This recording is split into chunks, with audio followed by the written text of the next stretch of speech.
somos eternos, insatisfeitos na condição humana.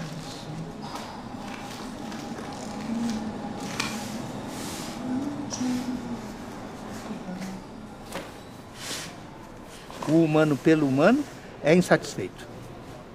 Não se basta, ele não consegue se satisfazer, preencher. Foram 3 anos de desenvolvimento, né, até captar o dinheiro para fazer o filme, então não sei se isso conta, mas eu fiquei no total 5 anos trabalhando nesse projeto. Não trabalhei período integral nele, né, mas foram 3 anos que eu fiquei indo e voltando, eu encontrei a loja, pesquisei personagens, escrevi milhões de versões do projeto, e você fica nessas idas e vindas, e fiquei nessa por 3 anos. Agora, quando o filme foi oficialmente financiado para a produção, aí foram, assim, 2 anos direto, né, de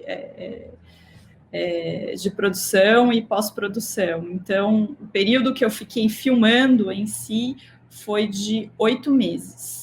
Né, eu acompanhei esses personagens durante 8 meses, mas nos 3 anos que eu fiquei fazendo pesquisa, antes do filme ser financiado, eu também ia filmar, também captei material, e parte desse material entrou no filme. Tem personagens lá que eu conheço há muitos anos, né, que fizeram parte da minha pesquisa e que ainda estavam na loja quando o filme foi financiado, e eles participaram do filme. Bom dia. Tá R$ 8,99 o quilo. Bom dia. 2 desse? Bom dia. 4 pãezinhos? Bom dia. Algo mais? Obrigado. Então, o tempo que eu passei, nesses 3 anos que eu ainda não tinha o dinheiro para fazer o filme, mas esse tempo que eu passei ganhando intimidade com aquele universo, que eu passei filmando, chegando em casa e batendo cabeça, estudando aquele material e pensando como é que eu ia montar, como é que... Esse processo é fundamental, porque uma vez que você tem o dinheiro para fazer o filme, que você vai para a câmera, você não pode mais errar, entendeu? Você tem pouco tempo. Então, para mim, de certa forma, foi muito bom, porque eu tive muito tempo de cometer erros, de pensar, de quebrar a cabeça. E quando o filme foi financiado, eu já estava muito segura, eu tinha participado de laboratórios, eu tinha falado sobre esse projeto com muita gente. Então, assim, teve um tempo de maturação. Já pediram? Algo mais, cara? Assim? Eu não me vejo uma pessoa normal, entendeu? Me vejo uma pessoa diferente. Algo mais? Porque eu vejo que as pessoas fazem tudo do mesmo jeito todos os dias e não questionam nada. Esse aqui. 3, 4. Algo mais? Obrigado, hein? Bom dia. Tipo, por exemplo, é uma coisa complicada até de explicar, porque poucas pessoas conhecem, né? A dupla fenda é o seguinte, foi um experimento com micropartículas e eles pegaram e colocaram numa fenda, dupla fenda, né? Então 2 fendas. Eles jogaram uma partícula só, a partícula foi indo. Quando ela chegou perto das 2 fendas, ela se dividiu em 2.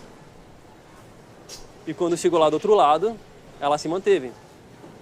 Quando eles pegaram e colocaram isso com a câmera focando, olhando, ela não se dividiu. Ela só foi por um lado e chegou lá. Aí eles concluíram o quê? Tiveram 2 conclusões. Que toda partícula que existe no universo, tanto de ser vivente quanto de coisas imateriais... Bom dia, moça. E mesmo depois que o filme foi financiado, eu faço uma extensa pesquisa de personagens. E então trabalho com uma pesquisadora, a gente ficou muito tempo dentro da loja, então essa pré é fundamental, a gente conhecia bem os personagens quando eu fui filmar, então isso te dá segurança para o momento que você vai captar. Mas estou tentando pensar em que mais teve de desafios. Eu acho que no caso do supermercado é a logística, porque a gente está filmando com a loja em movimento, e eu estou fazendo perguntas filosóficas e existenciais, muitas vezes, para essas pessoas, enquanto elas estão trabalhando, que é uma loucura. Então, uma coisa assim, eu não sabia se isso ia dar certo, mas como eu tinha feito a pesquisa, esses momentos apareceram na pesquisa. Eu falei assim, bom, se isso acontecer uma vez, vai acontecer de novo. Qualquer partícula que existe no universo, ela tem consciência própria. Porque quando tem uma câmera focando, ou quando tem alguém olhando, ela toma o comportamento de coisas materiais, de coisas da nossa dimensão. Mas se não tiver ninguém olhando, as possibilidades são infinitas. O Rodrigo, por exemplo, que é esse personagem que trabalha na padaria, mas que, enfim, estuda história e tem essa fascinação pela origem, pela história da humanidade, e pela cabala judaica, e pela árvore da vida, e pela, enfim. Então, eu estava muito interessada nesses temas que os personagens pesquisavam e se interessavam fora do trabalho. E outra questão que foi muito importante na pesquisa você tem uma coisa que é química, sabe? Que você sente com as pessoas. E tinha que ter uma química de eu sentir que aquela pessoa realmente queria estar no filme, porque é muito ruim você filmar alguém que não quer ser... Eu não filme ninguém que não quer ser filmado. Então, para mim, tinha que ter uma coisa... É uma troca, né, entre diretor e personagem. Assim. Você tem uma coisa, uma pesquisa que você está fazendo, uma pesquisa artística, um chamado, uma história que você quer seguir, e tem uma pessoa ali que está desesperada para contar alguma coisa. Então, tem que ter esse encontro, né, entre essas duas vontades. Você tem que sentir como diretor que é isso, que aquela pessoa está ali, que quer te contar alguma coisa. Então, por isso que essa pesquisa é fundamental. Então, eu fico muito tempo indo e voltando até achar essas pessoas, esses personagens, e eles aparecem, entendeu? Quando você sabe o que você está procurando, né, as pessoas aparecem. Você achou ela? Sumiu aqui. Eu tava com ela no central, sentido Prato Fino.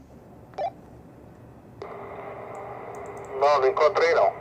Para mim, isso eu tomo como um sinal, quando a pessoa gosta da câmera, gosta de falar para a câmera, enfim, porque é muito difícil você filmar em lugares em que a câmera não é bem-vinda, em pessoas que, sabe, eu não gosto de me colocar nessa situação, então eu quero filmar pessoas que querem muito ser filmadas.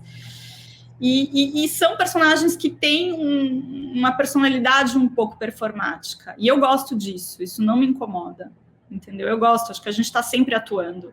Pegar umas camisinhas. Aí eu acho que ela tava acanhada, tá? Ele tava enrolando pra pegar. Ele foi, pegou uma latinha de coca e voltou, pegou um pacotinho de camisinha e escondeu atrás, tava segurando atrás da latinha de coca. Aí quando ele foi passar no caixa, ela catou, saiu pra fora lá e deixou ele pagando sozinho ali.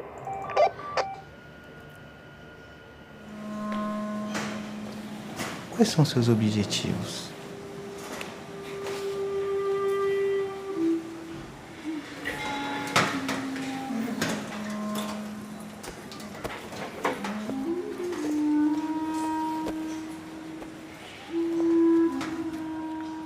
Você acha que vai ser feliz aqui?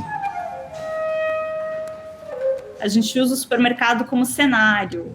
E, para mim, o interessante daquele cenário é você ver a repetição do espaço. Você vê aqueles quadradinhos de produtos repetidos. Isso, para mim, era importante. Porque o filme está falando sobre repetitividade, de pessoas que estão ali, esse grupo de personagens que está preso ali naquela rotina e naquela mesmice, naquele mundo material onde as coisas são repetitivas, e eles estão se perguntando, o que eu estou fazendo aqui? Para que é isso aqui?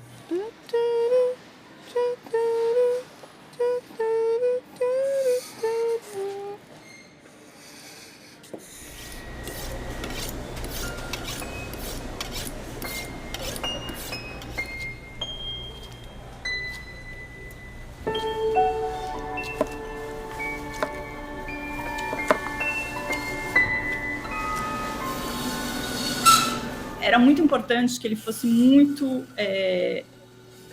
forte visualmente, que a fotografia fosse cinematográfica, entendeu? Porque um supermercado, todo mundo sabe como é, todo mundo já foi, todo mundo já viu, mas justamente a ideia do filme era te colocar num lugar que você nunca viu, entendeu? É você sentar e falar, nossa, mas é assim que é um supermercado, você entende? Tinha que achar uma beleza ali. Então, era muito importante que a fotografia tivesse esse tom cinematográfico, que trabalhasse com a simetria, que tivesse essa jornada da... É isso, é que nem a jornada da música, tem uma hora que a câmera voa, assim como a música começa a voar também, entendeu? Então, a gente começa num lugar de muita estabilização, de muita simetria, de acompanhar os ritmos do mercado, até esse momento que a câmera vai meio que se desgrudando e começa a dançar. E entra nesse universo lúdico, e entra nesse universo meio metafísico que o filme cria. Mas é isso, é essa ideia de construir cinema dentro de um supermercado.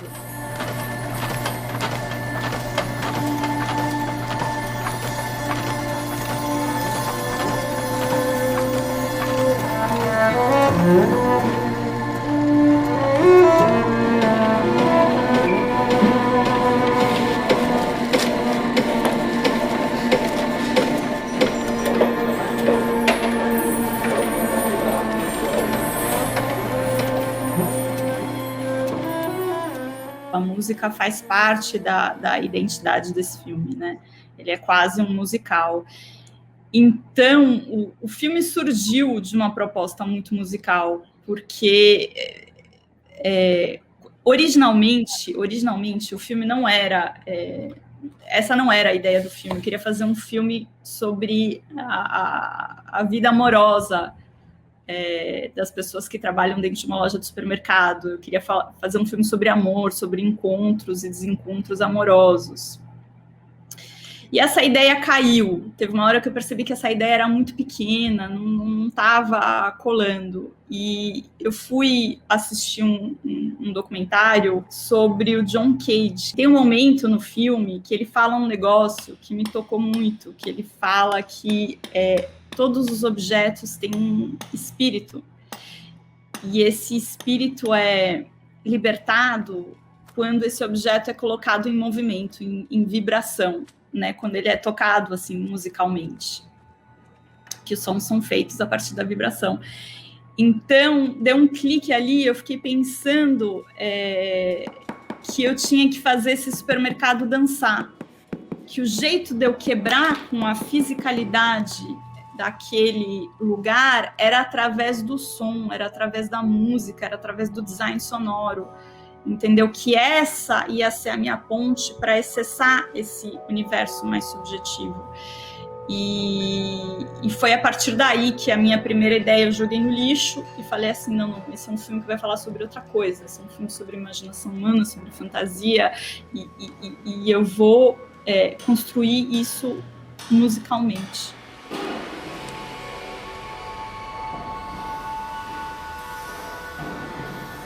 E tiveram 2 etapas desse processo de composição da música, né? Teve uma etapa que foram músicas compostas a partir de peças que faziam parte das referências do filme, que eram balés antigos, valsas. Então, eles fizeram arranjos novos dessas trilhas que a gente já estava usando, dessas peças. E uma outra parte foi feita a partir de improvisos. Os músicos improvisaram, enfim, um dia no estúdio, eles trabalharam com vários improvisos, e eles, não sei se estou explicando direito, porque é meio complicado, mas eles depois trabalharam a partir dessa coleta de materiais musicais e compuseram músicas para o filme a partir disso.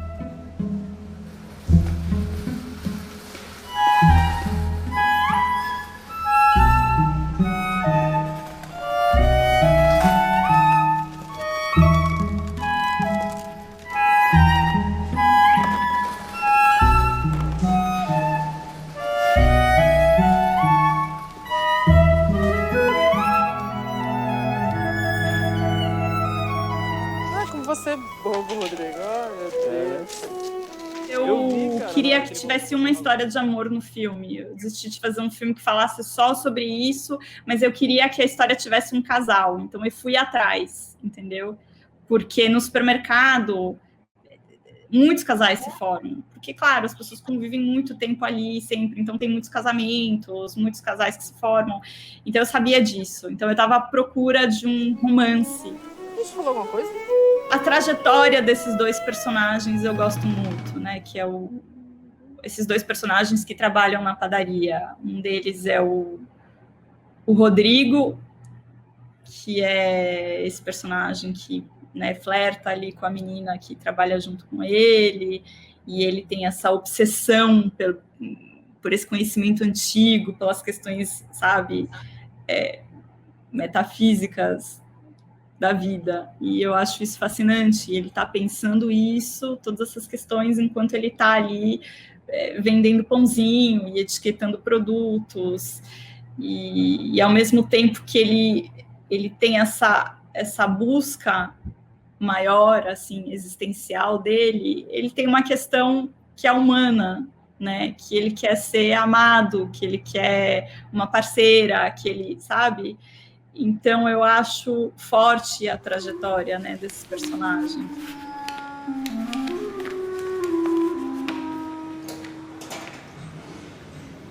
Quais são seus sonhos? Eu sempre quis dirigir, mas eu achava que, assim, não ia conseguir ganhar a vida dirigindo documentários. Achava aquilo impossível. Então, eu sempre mantive duas atividades. Então, o que eu faço? Eu trabalho como montadora e sempre quando tenho uma folga, no meu tempo livre, eu sento, escrevo meus projetos, procuro jeito de financiar, começo a fazer um trailer, sabe? Eu faço essas duas atividades paralelas. Então, acho que depende do que você quer fazer e como você quer atuar no mercado audiovisual, entendeu? Existem muitas possibilidades, produtoras grandes, muito pequenininhas. Eu sempre trabalhei em produtoras pequenas, porque é o que eu gosto.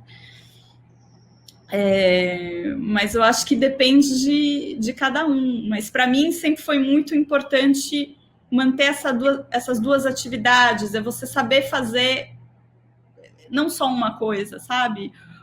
Mesmo se você gosta de direção, talvez aprender a ser um bom técnico de som, porque a gente precisa ganhar a vida de alguma forma, e dirigindo não paga as contas, não tem como, são orçamentos muito pequenos, principalmente no documentário, então, sabe, é isso, muitos anos para financiar um filme. E outra coisa que é muito importante para quem está começando é montar portfólio, né, trabalhar muito, assim, quando você é estudante, trabalhar no filme do colega, enfim, fazer esses filmes de fundo de quintal, porque isso, entendeu? Cada projeto que você faz, ele melhora, e é importante você ter um portfólio para quando você se formar, você poder mostrar, olha, já fiz isso, já fiz aquilo, sem montar, enfim.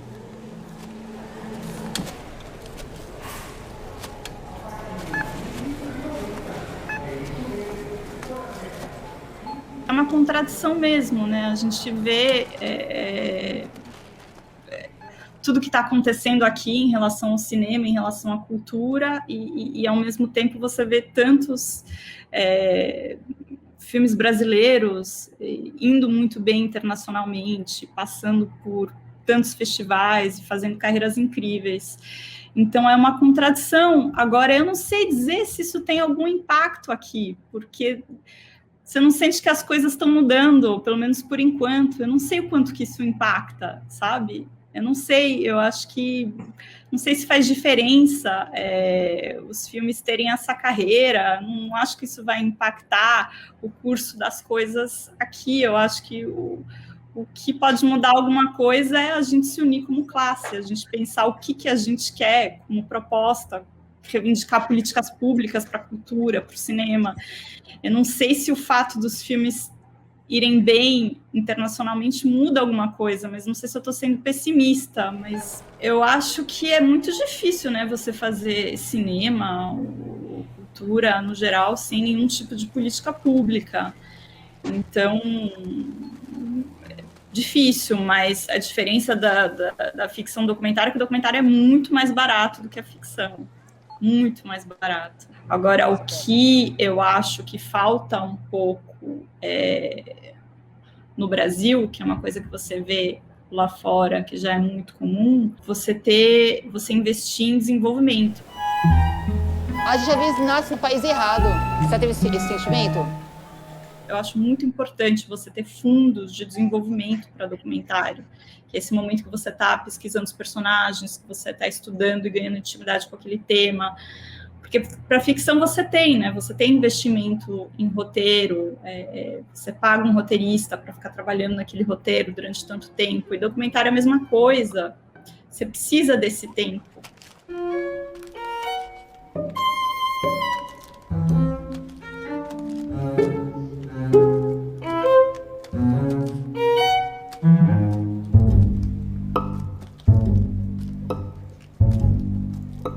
Essa é uma área de investimento que tem muito pouco aqui, que eu acho muito importante, é você ter dinheiro de desenvolvimento.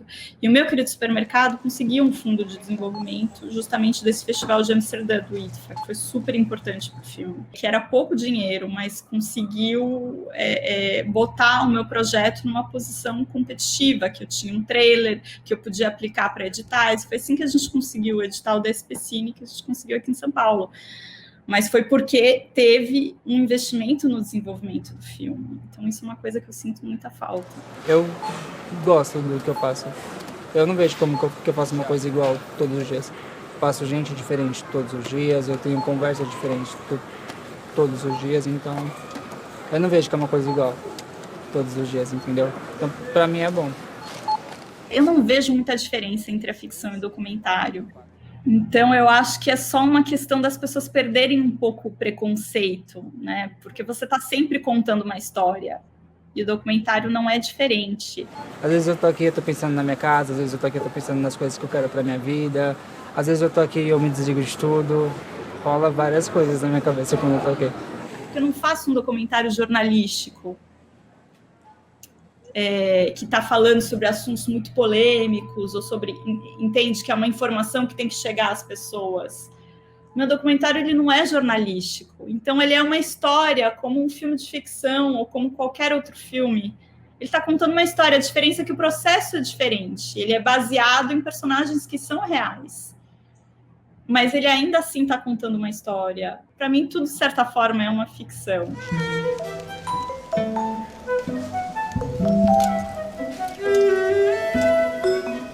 Como ser humano, a gente gosta da fantasia. A realidade é mais dura.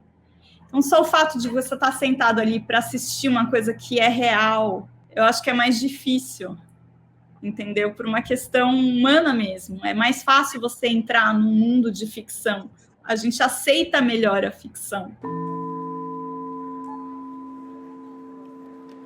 Eu não sei se o cinema tem a força de mudar o mundo, e nem o documentário. Eu sei que muita gente acredita que sim. Para mim nunca foi isso, mas eu acho que, no caso do documentário, eu acho que ele tem uma força muito grande de humanizar o mundo, sabe? De te aproximar de outros seres humanos. Entendeu? De te levar a lugares que você nunca foi. E para mim é uma questão assim de realmente humanizar as pessoas, o mundo. Eu vejo como esse um pouco o papel do documentário. Acho que a vida das pessoas aqui não é muito interessante, o trabalho em si das pessoas. Para que interessante? Para quem? Por quê?